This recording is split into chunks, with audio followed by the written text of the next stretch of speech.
በአርሲ ዞን በተደረገው መጠነ ሰፊ ጥቃት ከ37 በላይ ምዕመናን መሞታቸው ሲታወቅ ከ200 በላይ መኖሪያ ቤታቸው ተቃጠለ። ታላቋ ቤተ ክርስቲያን ተቃጥላለች። ሼኮቹም አምልጠዋል፣ ኦርቶዶክስ ሆነዋል። በፕሮቴስታንት ቤት የሚገኙት ወደ እውነቱ የመጡ ነው። ውድና ኩራት ቤተሰቦቻችን፣ ውድ ኦርቶዶክሳውያን ኢትዮጵያውያን፣ ኤርትራውያን፣ መላው የሰው ልጆች እንዴት አላችሁ? እንዴት ቆያችሁ? እንዴት ሰነበታችሁ? ዛሬ በጣም በሚያሳዝን መረጃን የመጣሁት ግን አደራ ባካችሁ ኦርቶዶክስ ከሆናችሁ ይህን መረጃ የምትመለከቱ ከሆነ ቢያንስ ላይክ አድርጉ፣ ሼር አድርጉ፣ ዓለም ይወቀው። ዛሬ ስለ አርሲ ነው የምናወራው።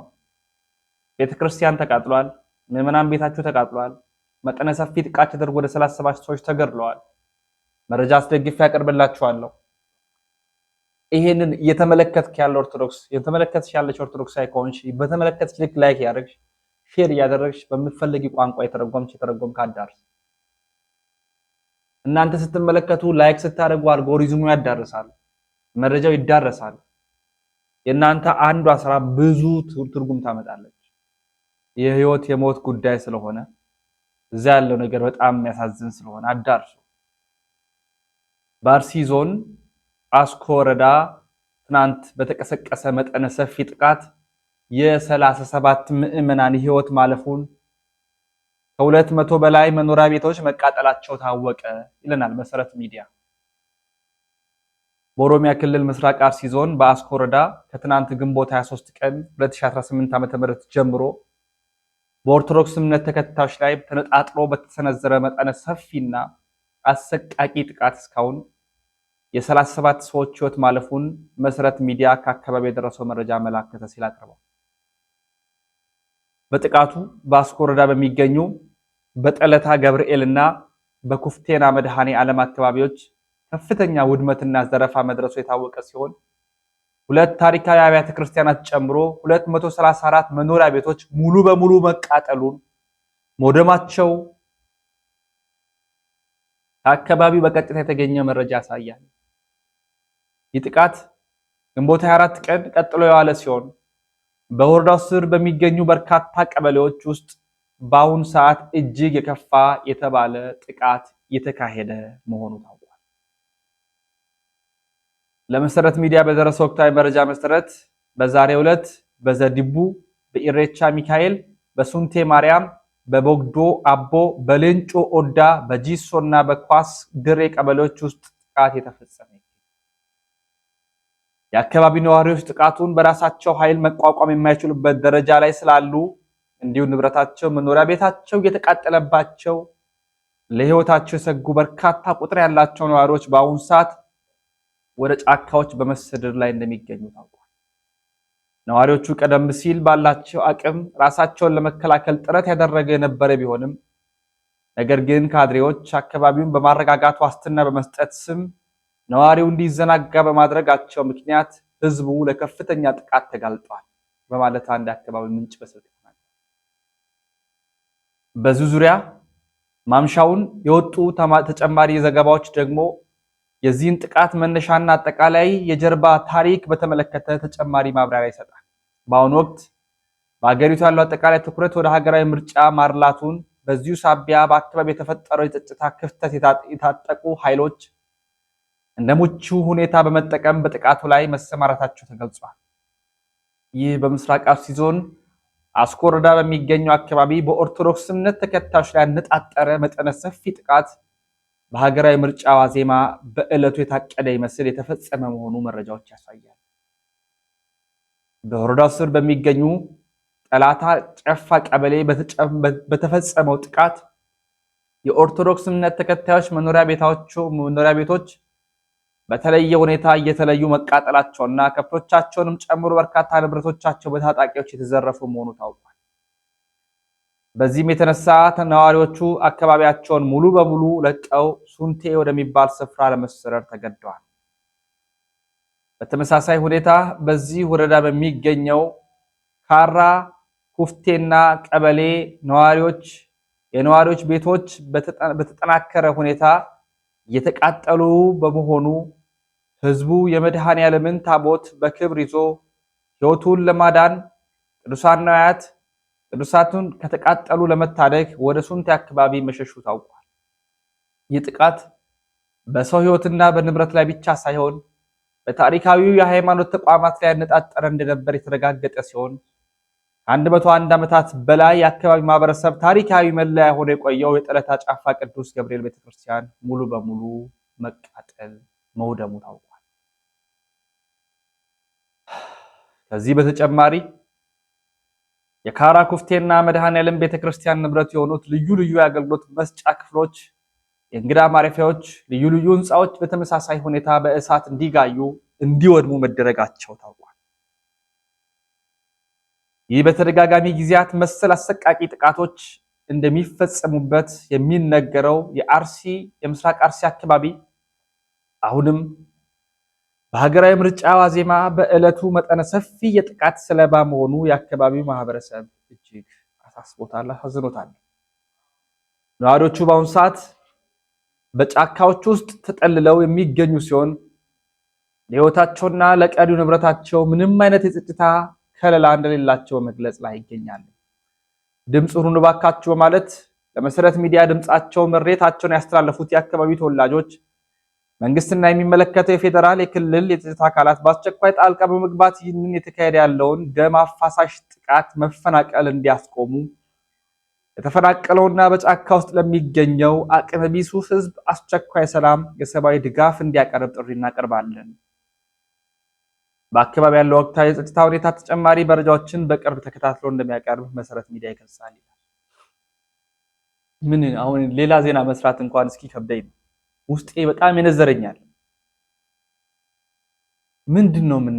ምንድነው ምንለው? መቼ ነው የሚያቆመው? ምንስ ነው ማድረግ ያለብን? 200 በላይ ቤተክርስቲያን ጨምሮ ሲቃጠል 37 ሰዎች ሲገደሉ በቁጥር የታወቀው ነው። ከአቅም በላይ የሆነ ኃይል ወስደው ሲያጠቋቸው የተዘናጉ አዘናግቷቸው ማዘን ማላዘን አይደለም የሚያስፈልግ። ይህንን መረዳት የሚችል ኦርቶዶክሳዊ መረዳት አለበት። ቢመረንም መዋጥ አለብን። ምር ያለን አሁን ጳጳሳት፣ ሲኖዶስ፣ አባቶች አንል። ለዚህ በደንብ ማሰብ፣ ማስተዋል፣ መደራጀት እና መጠበቅ አለብን። አሁን ከባድ ጊዜ ነው። ቤተክርስቲያን ወደመች የተባለ በእኛ ትውልድ ውስጥ ነው የሰማን ያለ። በእኛ ትውልድ ታላቂቷ ቤተክርስቲያንን እንደዚህ ያደረጓት ያሉ ምዕመናኑ ተገደሉ። ህንጻው ሲሰራ ችግር የለም።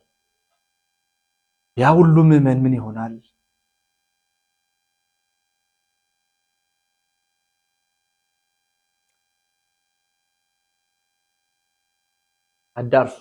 አዳርሱ ወይም ብቻ አድርጉ። ከእናንተ የሚጠበቀውን ነገር አድርጉ። በቃ አባታችን አባ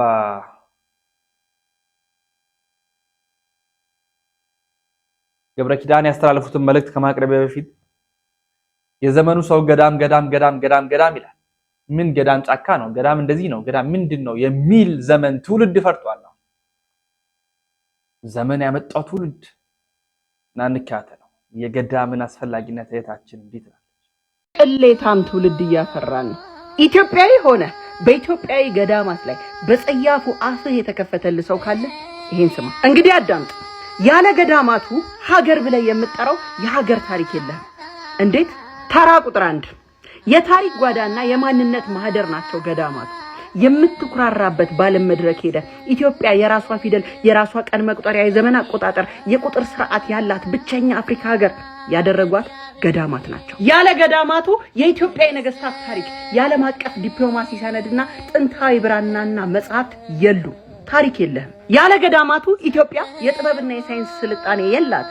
ቱሪስት እንዳይል በር የከፈትክለት የላሊበላ ፍልፍል አብያተ ቤተክርስቲያናት፣ የደብረ ዳሞ፣ የዋልድባ፣ የጣና ገዳማት፣ የጥንቱ የኢትዮጵያ የኢንጂነሪንግ የስዕልና የህንጻ ጥበብ በጠቅላላ የኢትዮጵያ ጥንታዊ ምህንድስና የኪነ ህንጻ ልቀት ለዓለም ያስመሰከሩልህ እነዚህ ገዳማት ናቸው። አለበለዚያ ታሪክ የለም። ያለ ገዳማቱ በየቦታው ሄደህ የምትኩራራበት በባርነት ያልተገዛች ሀገር ኢትዮጵያ የምትላት ታቦት ይዘው በመዝመት የሰራዊቱን ሞራል የገነቡ ህዝቡን በፈርሃ እግዚአብሔር አንድ አድርገው ሀገር ድንበሩን እንዲጠብቅ ለሃይማኖቱ እንዲገዛ አልፎም ቅድመ አያትህን ከኩንታኪንቴ ጅራፍ ያስጣሉ እነሱ ናቸው።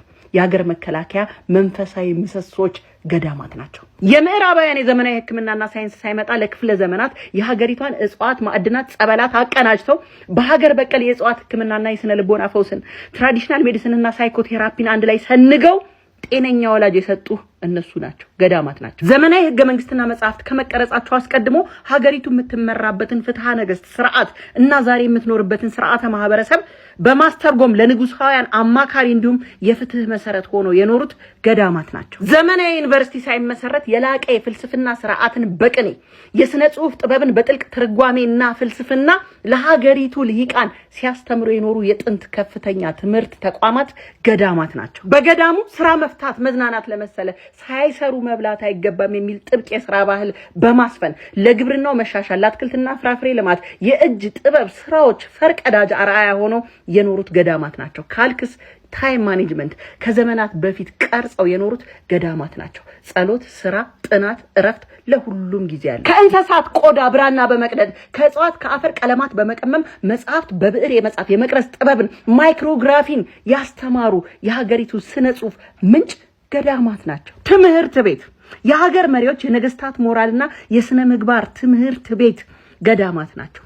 ወላጅ ለሌላቸው ረዳት ለሌላቸው አረጋውያን በህይወቱ ጣውረድ ለተሰበሩ ዜጎች ያለምንም ልዩነት ተቀብለው የሚመግቡ የሚንከባከቡ ሶሻል ሴፍቲ ኔት መጠለያ ሆኖ የኖሩት ገዳማት ናቸው። ዛሬ የምትኮራበት ቱሪስት የምትስብበት ዓለም አቀፍ ደረጃ ቅርስነት ላይ የተመዘገቡ ጥምቀትና መስቀል መሰል በዓላት ስርዓታቸውን ክብራቸውን ሳይቀንስ ለሺህ ዓመታት እንዲዘልቁ መዋቅራዊ መሰረቶች የሆኑት ገዳማት ናቸው። ሴቶች በማህበራዊ አመራር ሚና እንዳይኖራቸው በሚጨቆኑበት ዘመን እንደነ እቴጌ እሌኒ እንደነ እቴጌ ምንትዋብ ያሉ መሪ እናቶች የፖለቲካና የጥበብ ስልጣን ላይ እንዲወጡ መንፈሳዊና ስነ ልቦናዊ መሰረት የጣሉት እነዚህ የሴቶች ገዳማት ናቸው። በዋሻና በከርሰ ምድር ከጠላት ወራሪ ታሪክህን ሰንገው ደብቀው እየታረዱ ያቆዩልህ ገዳማት ናቸው። እንደ ንጉስ ካሌብ እንደ ንጉስ ላሊበላ የስልጣን ጥመኝነትን በቅድስና የሰበሩና ያስተማሩ ተቋማት ገዳማት ናቸው። ጥንታዊ ብረታ ብረት ማዕድናትን የማቅለጥ ጥበብ ለመሳሪያ፣ ለጌጣጌጥ፣ ለነሐስ መስቀሎች እንዲሁም ለደውሎች የማዕድን የማቅለጥ ጥበብ ወይም ሜታለርጂን የዳበረው በገዳማት ነው። የሀገሪቱ የውሃ ምንጮች ፈሳሽ ወንዞች እንዳይደርቁ ደኖች እንዳይጠፉ በዙሪያቸው ያሉትን ተራሮች ደኖችን በጥብቅ ሃይማኖት ከልለው ዛሬ የምትተነፍሰውን አየር ያስረከቡህ ገዳማት ናቸው። የጎሳ የቋንቋ ልዩነት ሳይገድባቸው የኢትዮጵያ ብዝሃነት ውበትና የአንድነት ትልቁ ማሳያ ሆኖ የኖሩት ገዳማት ናቸው። ደከመህ አይደል? አይዞህ። በኢትዮጵያ ማህበረሰብ ውስጥ ለዘመናት የጸናው የሀገሪቱ ማህበራዊ መረዳጃ መሰረት የሆኑት እድርና እቁብ የመረዳዳት እሴት መዋቅር ቀርጸው ያስተማሩት ገዳማት ናቸው። የጂኦሜትሪና የንድፍ ጥበብ፣ ታሪካዊ ዋሻ፣ ብልሃትና አርቅቆት፣ ፍልስፍና፣ ፉከራ፣ ቀረርቶ፣ ለቅሶ፣ ግጥሞቹ፣ የሰዋሰው ስርዓቶቹ፣ ኦራል ሊትሬቸር የሰጡን ፍጹም ትህትናን በተግባር የሚታይበት ብቸኛ ቦታ ገዳማት ናቸው። ስለዚህ ብዙ ያወራው መሰል አይደል? ለጆሮ እንዳይከብድ መንፈሳዊ ትግሉን መስዋዕትነቱን ገድሉን አውጥቼልህ ነው ከታሪኩ። አዝናለኝ ስነግርህ ያለ ገዳማቱ ሀገር ብለህ የምትጠራት የሀገር ታሪክ የለህም። በገዳማት ላይ አፍህን ስታላቅቅ ከቅሌታም ትውልድ አንዱ እንደሆንክ ወቅ። አዎ ሳይማር መመረቅ ሳያነብ ማወቅ ከአባቶች ስር ቁጭ ብሎ ሳይጠይቅ መረዳት የሚፈልግ ቅሌታም ትውልድ እያፈራን ነው። እቺ ነበረች ኢትዮጵያ። ይቺ ነበረች ኦርቶዶክስ፣ ይቺ ነበረች ተዋህዶ። ዛሬ ይኸው የተነሳ ማንም የሚያቃጥላት የኛ መስራት ባለመቻላችን ህንጻ ይመረቃል። ዛሬ ህንጻ ይመረቃል። አንድ ለነዚህ አባቶች ፍትህ የሚጠይቅ አንድ የደብር አስተዳዳሪ እንኳን የለም። አንድ አለቃ የለም። ህንጻ ምን ያስመርቃል? እናስመርቃል። አይ ግን በሌላ ጎኑ ደግሞ አስደሳች ዜና ደግሞ አለ። 2 ሼሆች ወደ ኦርቶዶክስ ተመልሰዋል። 2 ሼኮች ከኢድ በኋላ ወደ ኦርቶዶክስ እምነት ተከታይ እንደተቀላቀሉ ነው ሰማን። ጉድ ነው። ከኢድ በኋላ ነው ግን ዓለም ወዴት እየሄደች ነው? ምን እየተፈጠረ ነው ኢትዮጵያ ውስጥ? ጉድ እንግዲህ እንዳለኝ መረጃ ከሆነ እነኚህ ሁለት ሼኮች ወደ ክርስትና መጥተዋል። ሲማሩ ቆይተው ነው ወደዚህ የመጡት የሚባል ነገር አለ። ኦልሬዲ አሁን ደምድመው ገብተዋል ማለት ነው። እኔ ሃይማኖት የሚቀይሩም ከዚህም ወደዛ የሚሄዱ ከሌላም ወደዚህ የሚመጡ ሰዎች ምንም አይመስለኝም። በነገራችን ላይ ማለት ጨው ለራስህ ስትል ጣፍጥ ነው። እንግዲህ ይሄ ሃይማኖት ያድነኛል ብሎ እምነት የህይወት ጉዳይ ስለሆነ መርምሮ አውቆ ያዋጣኛል ብሎ የሚሄድ ይችላል፣ የሚመጣ መምጣት ይችላል። ኤኒዌይስ ግን እነኚህ ትልቅ የሃይማኖት አባቶች ከእስልምና ሃይማኖት አባቶች የሆኑ መጥተዋል። እንግዲህ በህይወት ያቆያችሁ ነው የምንለው። እንግዲህ ከኢድ በኋላ ሁለቱ ወደ ክርስትና እንደመጡ የሰማን ነው። እግዚአብሔር ይመስገን። አሁን እውነት የተገለጠ ነው። በፕሮቴስታንት ቤት ያለውም እንኳን መደናገጦች በስተዋል። መደናገጥ ስላችሁ ያስተምሮ መለያየቶች ማለት ነው። ሰላም ክርስቶስ ይብዛላችሁ። እንግዲህ እንደሚታወቀው ሰሞኑ መካነ ኢየሱስና ቃለ ሕይወት መግለጫ አውጥተው ነበሩ። አሁን ደግሞ መካነ ኢየሱስ በግልጽ በቄሶቿ በኩል ማለት ነው መታ መልእክትን እያስተላለፈች ነው። እስቲ ሰምተን እንመለስ። ቤተክርስቲያናችን በአጭር ቃል ሐዋርያነት፣ ነብይነት በዘመነ ሐዋርያትና በቤተክርስቲያን መመስረት ላይ አቅዶ እዛች ጋር ግልጽ የሆነ ሴክሽን ይስተናል። መካነ ኢየሱስ ሐዋርያ የመሾመት ማለት ነው። ሐዋርያዊ አገልግሎት ግን አለ። ቤተክርስቲያናችን ምን ታምናለች? ሐዋርያዊ አገልግሎት ግን አለ። ትንቢታዊ መልእክት ግን አለ። ኦፊሱ ግን ያለ። ምክንያቱም ሰው አይሾምም ሐዋርያ ክርስቶስ ብቻ ነው። ነቢይን ሾሞ የሚልከው ክርስቶስ ብቻ ነው። በብዙ ዘይት የሚቀባ ምንም ይደረግ ክርስቶስ ነው የሚቀባ። እሱም ደግሞ ክርስቶስ ለራሱ ጠቅልሎ ወስዶታል። ሁለተኛ አይደገምም። ኤፌሶን ምዕራፍ 2 ቁጥር 20 ላይ በነቢያትና በሐዋርያት መሰረት ላይ ታንጻችኋል። ሰማችሁት ነው። አደይንድ ምን እያሉን ነው? እነዚህ ሁሉ ፓስተሮች ወይም ነቢያቶችንን የሚሉት ወይም ደግሞ ሐዋርያንን የሚሉት ፌክ ናቸው፣ እውነተኛም አይደሉም። እነርሱም እንዳትከተሉ እኛ አንቀበልም እያሉ እያስተላለፉ ነው። ለሁላችሁም እኛ መልእክት አለን። ወደ እውነተኛይቱ ወደ ጌታ ቤተክርስቲያን ወደ ኦርቶዶክስ ተመለሱ። ቤተክርስቲያንን እወቋት፣ ተረዷት። መስማት ይቀድማል ከመውጣት በፊት። ስለዚህ በግልጽ በቄሶቹ አማካኝነት እየተመለሰች ነው። ዓለም ወደ እውነት ጎዳና የመጣ ነው። እውነት የተሰበከ ነው። ወንጌል እየተገለጠ ነው። ስለዚህ እግዚአብሔርን ልናመሰግን ይገባል ከምንም በላይ ማለት። እዚህ በዛ ልክ በጣም መማፀን መጸለይ ያለብን፣ መበርታት መጠንከር አለብን። እቺም ቤተክርስቲያን ከፍ ከፍ ልናደርግ ይገባል ብዬ አስባለሁ። ወደ ቀጣይ መረጃችን ሳመራ ሊቀ ማእምራን ዶክተር ቀሲስ ዘበነ ለማ ስለ ግብጽ አንድ ነገር ተናግረው ነበር። ግብጽ ያሁኗ ግብጽ እንደ ሰዶም ናት፣ የጥንቷ ነበረች ቅድስት እያሉ ተናግረዋል። አባታችን አባ ገብረ ኪዳን ደግሞ የግብጽን እድገት አውስተው በስፋት ተናግረዋልና ግብጽ ጋር በተገናኘ ያለው መረጃ እንካል። ግብጽ ስርዓቷ የጠፋባት የነደደች የጥንት ሰዶምን የመሰለች ከተማ ናት። አርአይ አድርገህ ስትንቀሳቀስ ይደንቀኛል። ግብጽ ያኔ እኮ ግብጽ ብለን በቅዳሴውም ስርዓተ ግብጽ የምንለው እኮ ጥንት በነበራት ነው እንጂ ዛሬ ባላት አይደለም። ከካቶሊኩ ጋር ተጋብታለች። አሁን ያለው ገዳማዊ ህይወት ለግብጽ ቤተክርስቲያን ምን አስተዋጽኦ አድርጓል? እንደው አሁን ያለው አንደኛ መጽሐፍ ቅዱሳዊ ትምህርት ነው። መጽሐፍ ቅዱሳዊ ትምህርት እንዲስፋፋ የጀመረውም ይሄ ነው። ቤተክርስቲያናችን በእግሯ ለማቆም እንግዲህ ብዙ መከራ ደርሶበታል። ከ614 ጀምሮ እስካሁን ድረስ ባለው በእስላማዊ መንግስት ተጽዕኖ ስር ነው ያለችው። ስለዚህ ከዚህ የተነሳ መሀል ላይ ደግሞ በቅኝ ግዛቱ ዘመን ደግሞ 20ኛው ክፍለ ዘመን ላይ ፈረንሳይና እንግሊዝ እየተፈራረቁ ቅኝ ግዛት ገዝተዋል። ፕሮቴስታንቲዝም በዚያ ተጽዕኖ አሳድሯል። ካቶሊክም ለረጅም ዘመን ተጽዕኖ አሳድረባታለች ከኬልቄዶን ጉባኤ ጀምሮ። በዚህ ሁሉ ከኖሩ በኋላ እንዲያው ጵጵስናው ከጉቦ አልፎ በጨረታ እስኪሰጥ ድረስ አድርሰውት ነበር በእውነት። ታዲያ ከዚህ ውድቀታችን እንድንነሳ ምን እናድርግ ብለው ሲመክሩ ገዳማችንን እንታደግ፣ መጽሐፍ ቅዱሳዊ ትምህርት ገዳማት የመጽሐፍ ቅዱሳዊ ትምህርት መሰልጠኛ ይሁኑ ብለው ተናገሩ። ጀመሩት። ከዚያ በኋላ እና ሀቢብ ጊዮርጊስ እነ ድሃው ማቴዎስ እነ ቅዱስ ቄርሎስ ስድስተኛና አቡነ ሽኖዳ ይሄን ነበር የሰሩት። ገዳም ገብተን መጽሐፍ ቅዱስን እናጥና፣ ወጣቶቻችን እዚያ ውስጥ እናሰልጥን፣ 3 ትምህርቶችን ለምእመናን ከገዳም አውጥተን እናስተምር። እግዚአብሔርን ማወቅ ትምህርት ሃይማኖትን፣ ኮምፓራቲቭ ቴዎሎጂ ወይም ንጽጽራዊ ትምህርትና ፕራክቲካል ቴዎሎጂ ወይም ተግባራዊ ክርስትናን፣ እነዚህን 3ቱን እናስተምራሉ። 3ቱን ካስተማር የራሱን እምነት እናሳውቀው፣ ከሌላው የሚለይበትን እናሳውቀው፣ እውነተኛ መንፈሳዊ ሕይወት እናስተምረው። ካወቀ ሌሎች አይነጥቁትም፣ ከኖረ እግዚአብሔር ይረዳዋል። ስለዚህ መንፈሳዊነት ይኑረን ብለው መከሩ። በየትኛውም ገዳም መንፈሳዊ ኮሌጅ እንዲኖር ተደረገ።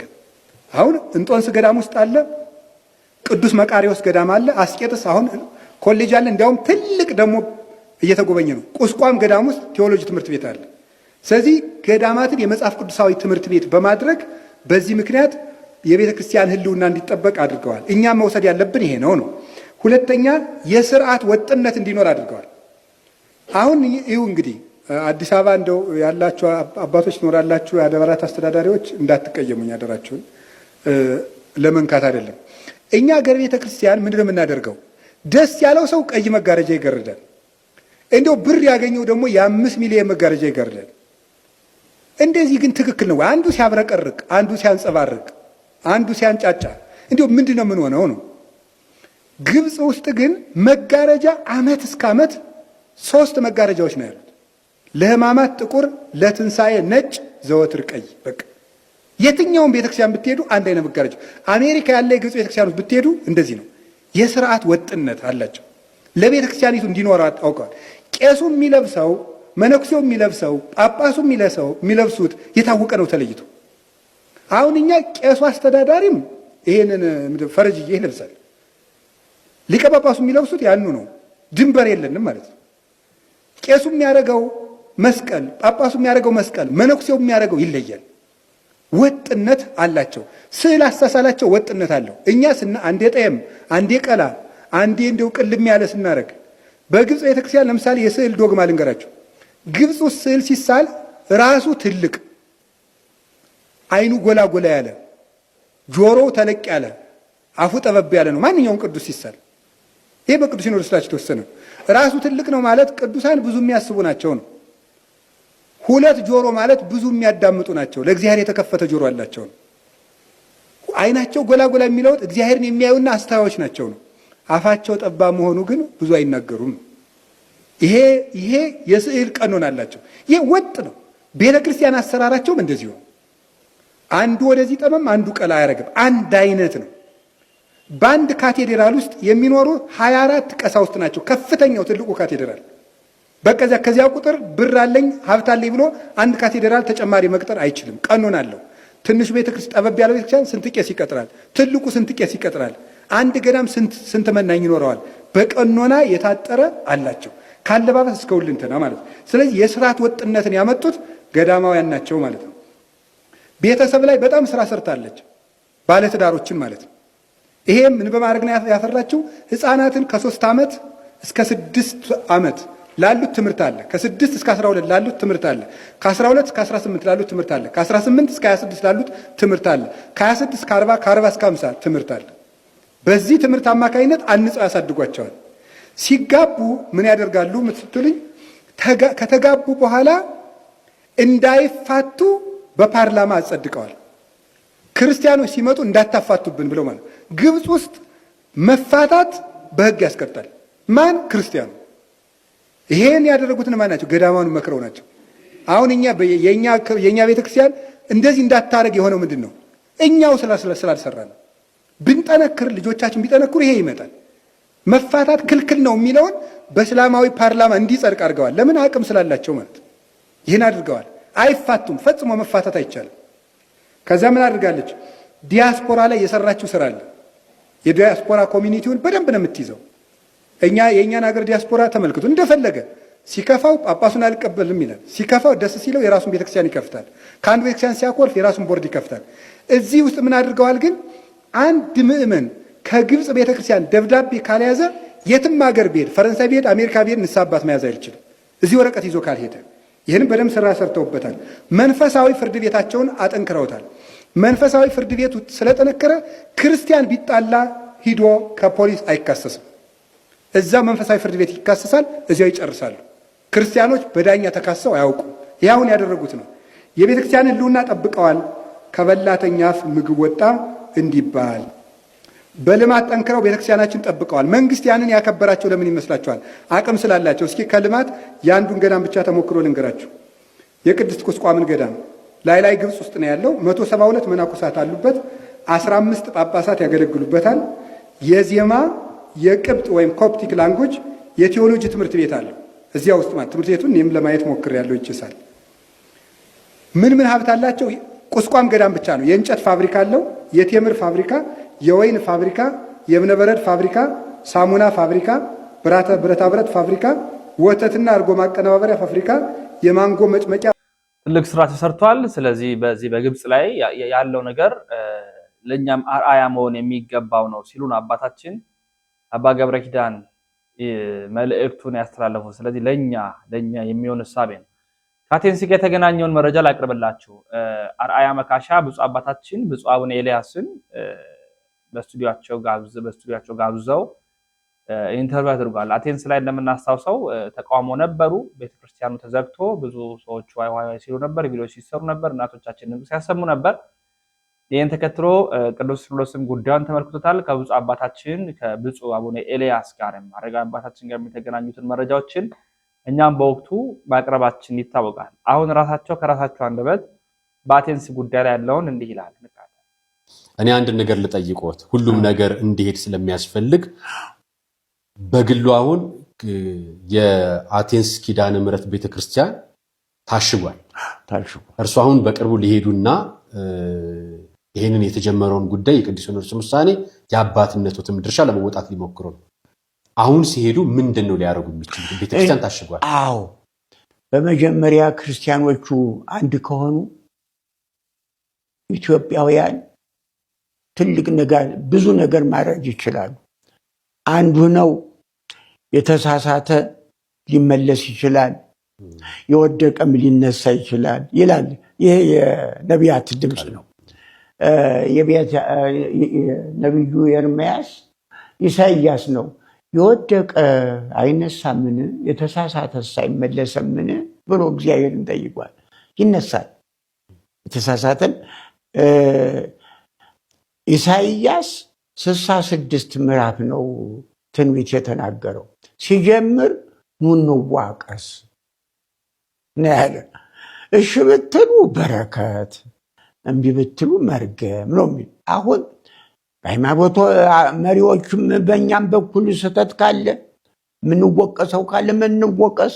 እኔ እኮ ብዙ ጊዜ የሃይማኖት መሪዎችም አባቶች አይወቀሱ አልልም። አማኞችም መወያየት መልካም። አሳመነው ገብረ ወልድ የሚባል ጋዜጠኛ ነበር በአፄ ኃይለ ሥላሴ ዘመን። መወያየት መልካም የሚለው ከነ ድምፁም ደስ የሚለኝ ነበር። መወያየት መልካም ነው። ዱላ ረብሻ እንኳን በሃይማኖት በአማኞቹና በሃይማኖት አደባባይ ላይ በአንድ በፖለቲካ አደባባይም ሊኖር አይገባም። ህግ አለ። በህግ መመራት የሰው ልጅ በህግ መመራት አለበት። እኔ ያስቀኛል፣ ያስገርመኛል። እኔ ህግ ያድናል፣ ህግ ይገላል ይላል መጽሐፉ። ህግ ያድናል፣ ይገላል። ስለዚህ የሃይማኖት መሪዎቹ እኛም አጥፍተን እንደሆነ እንዳይ እንዴ ከህግ የሚያልፍ የለም። አማኞችም በእምነቱ አደባባይና በእምነቱ መንገድ በስርዓቱ የማይሄዱ ከሆነ መቀጣት አለባቸው። ስለዚህ አሁን የምለው በሰላም ታርቀን ሁሉም አንድ ሆነው ኢትዮጵያውያን በአንድነት በሰው ሀገር በባዕድ ሀገር የባዕድ መዘባበቻ የኢትዮጵያ ቤተክርስቲያን እኮ ታሪኳ ታላቅ ነው። የባዕድ እኔ አዘኛለሁ። የባዕድ መዘባበቻ ያውም በዶክትሪን ብዙ ጊዜ በምንለያይበት ልዩ ልዩ አሊሎ ካቴጎሪያ ይሉታል። እስወስ መካሰስ ይባላል። ይሄ በግሪከኛ አሊሎ ካቴጎሪያ እስወስ መካሰስ አለብን። በዚያ በምስራቅ ኦርቶዶክሶቹ ኦሪየንታል ኦርቶዶክስ ሌላ ነው፣ የምስራቅ ኦርቶዶክስ ሌላ ነው። እና እስወስ መካሰስ ባለበት በዚያ ከተማ መከበር አለብን ነው። ቤተክርስቲያን እምነታችን ባህላችን፣ ታሪካችን መከበር አለበት። የተሳሳተ ከስህተቱ መመለስ አለበት። እንዲሁ ተሳስቼ ከሆነ እኔ እንደው አለቃ ነኝ መሪ ነኝ ብዬ አይደለም። ተሳስቼ ከሆነ ይውቀሱኝ። ይህን አሁን ለሲኖዶስ የቀረበው እጅግ እንኳን ከክርስቲያን የገቡት በሌሊት ነው። በሌሊት በመንፈቀ ሌሊት ገብተው ልጆች የኔ ልጆች የታሉ አሉ። ክሱ የቀረበ በዚህ በመላጠ በዚህ እንደገና እኔ የገባሁት በስቃኑ 6 ሰዓት ነው። እንዴት ክርስቲያን መሪዎችም የእምነቱ ተካፋዮችም የእምነቱ ክፍሎችም እውነት ነፃ ያወጣችኋል ብሏል ክርስቶስም። በፍልስፍናም ይህ ቃል ተደጋግሞ ተነግሯል። ቲንያሊሲያን ያለ ሶቅራጥስ ዘመኑን ያሳለፈው እውነት ምንድናት እያለ ነው። እዚያ ድንጋይ ላይ ተቀምጦ እውነት ምንድናት? እውነት ደግሞ ነፃ ያወጣል። ይህንን የምለምናቸው ለእነዚያ ክርስቲያኖች በሰው ሀገር ላይ በባዕድ ሀገር ላይ ሆነው እምነታቸውን ታሪካቸውን በማስከበር ፈንታ ታሪካቸውን እና እምነታቸውን የሚያሰድብ በአባት ላይ ይሄ እንዳይደገም ብሏል። ሲኖዶስም ብሏል። ይሄ ሁለተኛ እንዳይደገም ብሎ ወስኗል። ይሄንን በእውነት ሕሊና እንዲኖራቸውና አንድ ሆነን እንኳን ያን የተዘጋ አይነት ቤተክርስቲያን ሌላ ቤተክርስቲያን እንሰራለን። የጅቡቲውን ቤተክርስቲያን በዚያ በረሃ ላይ ያሰራሁትን አምጥቼ ባሳየህ ኑሮ ትገረም ነበር። ጅቡቲ ምድር ላይ ፋጢማ አብደላ ለገንዘብ ስጡኝ እያልኩኛው እላለሁ ሁልጊዜ። እናንተ ከፋጢማና ከአብደላ ትነሱ ባካችሁ። ፋጢማን አብደላን ረድተውኛል። ጅቡቲን ቤተክርስቲያን ሳሰር ደግሞ የጅቡቲን ቤተክርስቲያን እንትን አሳይሃለሁ፣ ልከነንትኑ ሰጣለሁ። እና እባካችሁ ልመና ነው። ለምኑ ይሰጣችኋል ብሏልና ክርስቶስ። እኔ እነዚህን ለምኜ ልመና የማይቀበሉ ከሆነ ክርስቶስ ካለው በላይ ሆነዋል። ለምኑ ይሰጣችኋል ብሏልና የምለምናቸው በሰው ሀገር በባዕድ ሀገር የሰው መሳቂያ እንሁን። የኢትዮጵያ ኦርቶዶክስ ተዋሕዶ ቤተክርስቲያን አማኞችና የኢትዮጵያ ቤተክርስቲያን ክብሯ ትልቅ ነው። ባካችሁ የከበረች ናት። እና ይህንን ነው የምጠይቅ። የኔ ሀሳብ ይሄ ነው። የተወደዳችሁ ውድ ቤተሰቦቻችን እንግዲህ ፍትህ እንጠይቃለን።